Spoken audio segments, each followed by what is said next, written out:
Today I'll show how to make a pesto genovese. All you'll need is basil, garlic, salt, olive oil. I have some cilantro here. You don't have to use it, but I like to. And pistachios and Parmigiano Reggiano. And that's all you need. Just gonna add.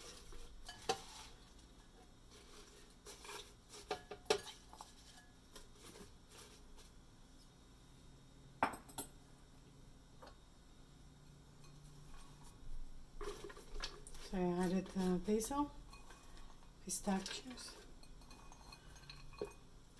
Usually you would do this in a medicine bowl, but I don't have one. And it's, pretty much the same thing, same result. So this is the garlic and a little bit of salt.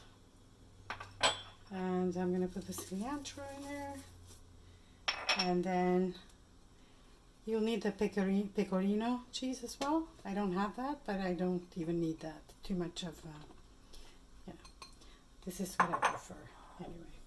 And now,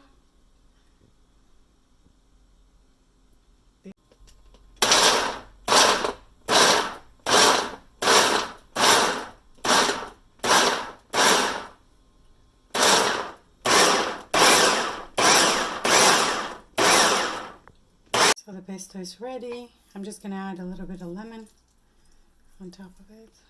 And voila.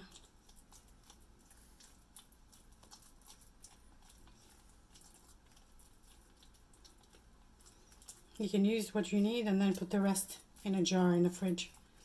It's going to last you like for a week. That's it. Hope you try.